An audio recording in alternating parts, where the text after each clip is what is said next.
오늘날 일부 교회에서 드러난 재정비리, 성적 추문, 정치적 결탁, 목사 우상화, 값싼 구원론입니다.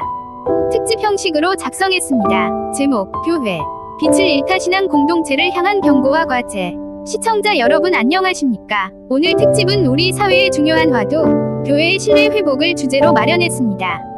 한때 사회의 빛과 소금이 되기를 소망했던 교회가 최근 여러 사건으로 깊은 상처를 주고 있습니다. 오늘 이 시간, 재정 비리, 성적 추문, 정치적 결탁, 목사 우상화, 값싼 구원론 등 한국 교회가 직면한 현실을 차분히 살펴보고 앞으로의 길을 함께 모색하겠습니다. 1부, 재정 비리, 거룩한 헌금, 사적 근거로 변하다. 첫 번째 주제는 재정 비리입니다.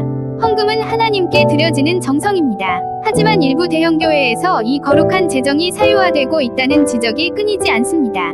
건축 헌금을 모아 호화 건물을 짓는 것은 물론 교회 재산을 담임 목사 가문이 세습하거나 부동산 투자와 사치에 사용했다는 폭로가 이어졌습니다. 교인들의 헌신으로 모인 돈이 선교와 구제가 아닌 개인의 명예와 욕망을 위해 쓰이는 것입니다. 문제의 근본에는 폐쇄적 구조가 있습니다. 예산과 결산을 소수만 공유하고 담임 목사가 장기 집권하는 교회에서는 투명한 회계가 이뤄지기 어렵습니다. 교회 재정이 신뢰를 회복하기 위해서는 모든 재정 내역의 정기적 공개, 외부 회계 감사, 교인 전원의 결산 승인이 필수입니다. 재정 투명성은 단순한 행정 절차가 아니라 하나님 앞에서의 거룩을 지키는 신앙의 기본입니다. 2부, 성적 문제, 거룩을 잃은 목자들, 약.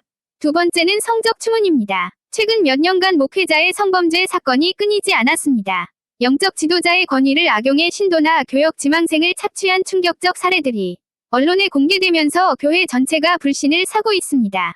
피해자는 깊은 정신적 영적 상처를 안고 살아가며 교회의 도덕적 권위는 심각하게 흔들립니다. 이 문제를 근본적으로 막기 위해서는 교회 내 성폭력 예방 교육과 독립적인 신고 조사 기구가 반드시 필요합니다. 무엇보다 피해자 보호가 최우선이어야 하며 가해자는 즉시 직무를 내려놓고 법적 처벌을 받아야 합니다. 하나님께서 명하신 거룩함은 모든 직분자와 성도가 지켜야 할 가장 기본적인 약속입니다. 3부, 정치와의 결탁, 복음을 권력의 도구로. 세 번째는 정치와의 결탁입니다. 사회 정의와 공공선을 위해 교회가 목소리를 내는 것은 필요합니다.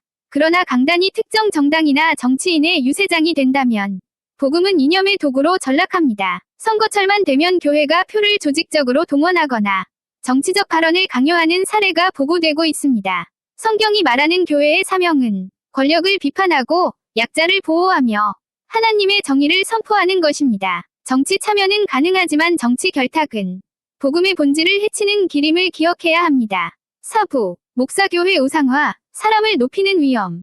네 번째는 목사와 교회 자체의 우상화입니다.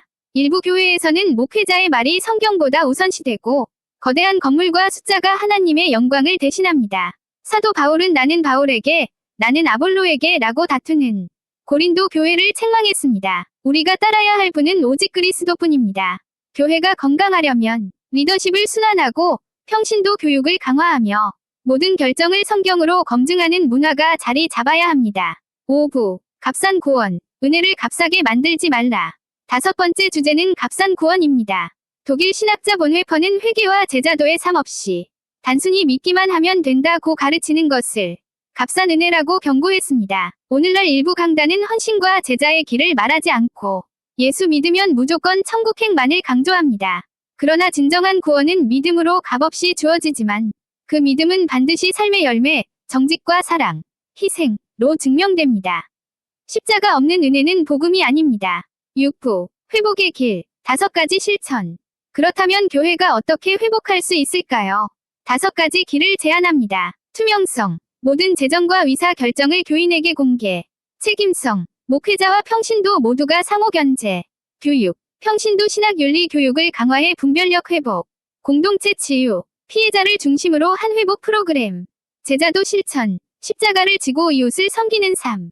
이 5가지가 하나의 문처럼 연결될 때 교회는 세상의 빛과 소금으로 다시 서게 될 것입니다. 하나님께서는 내 이름으로 일컫는 내 백성이 악한 길에서 떠나 스스로 낮추고 기도하며 내 얼굴을 찾으면 내가 그들의 죄를 사하고 그들의 땅을 고치리라고 약속하셨습니다. 교회는 완전하지 않지만 회개하면 새로워질 수 있습니다. 이제 우리 모두가 작은 개혁가가 되어 거룩과 정의, 사랑을 회복하는 공동체를 세워야 할 때입니다. 이상으로 오늘의 특집, 교회, 빛을 잃다 신앙 공동체를 향한 경고와 과제를 마칩니다. 시청해주신 여러분 고맙습니다. 주제는 오늘